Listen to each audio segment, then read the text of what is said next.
আমার কেন যেন মনে হচ্ছে কিছু ভিডিও দেখে সোশ্যাল মিডিয়াতে কিছু মানুষের আলোচনা শুনে কিছু পোস্ট দেখে মনে হচ্ছে যে ইসলাম আন্দোলন বাংলাদেশ শাইখে চরমোনাই ওনাদের বিরুদ্ধে বলা বর্তমানে ভাইরাল হওয়ার একটা মাধ্যম হয়ে দাঁড়িয়েছে। যে কেউ যদি অল্প সময়ে ভাইরাল হতে চায়, যে সমাজের মানুষ সোশ্যাল মিডিয়া তাকে চিনুক জানুক, এ ধরনের কারো যদি অসত্য বা কুমতলব থাকে বা মতলবটা যদি তার সঠিক না হয়, তাহলে সে মন করা শুরু করে দিল চরমোনাইয়ের বিরুদ্ধে বলা, শাইখে চরমোনাইয়ের বিরুদ্ধে বলা। আচ্ছা ভাই, মানুষের তো ভুল হতে পারে। শাইখে চরমোনাই আল্লামা মুফতি সৈয়দ ফয়জুল করিম দামাত বারকাতুহু তিনার যে ভুলের ঊর্ধ্বে বিষয়টি দিয়ে এমন নয়।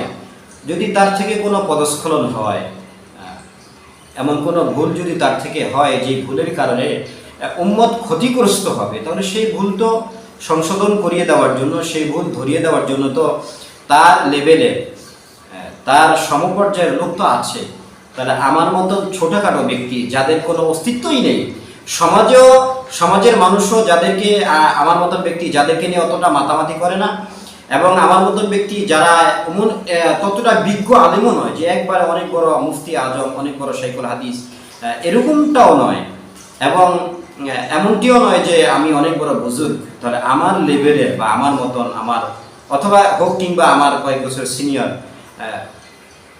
এই লেভেলের ব্যক্তিদের জন্য তো উচিত নয় যে সোশ্যাল মিডিয়াতে এসেই, সেটা হোক শাইখে চরমোনাই অথবা এই ঘরানার, অথবা হোক না আল্লামা মামুনুল হক, অথবা হোক জামাতের অন্য কোনো আলেম, অথবা হোক যেই ঘরানারই বড় কোনো বিজ্ঞ আলেম, কয়জনের নাম বলবো, তো সে আলেমকে নিয়ে ট্রল করা, ফেসবুকে তাদের বিরুদ্ধে হুট করে একটা স্ট্যাটাস দিয়ে দেওয়া, এটা তো আমি মনে করি বোকামি ছাড়া কিছুই না।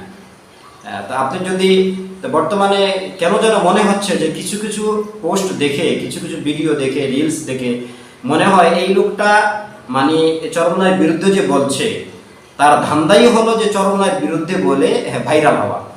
মাআযাল্লাহ, আস্তাগফিরুল্লাহ।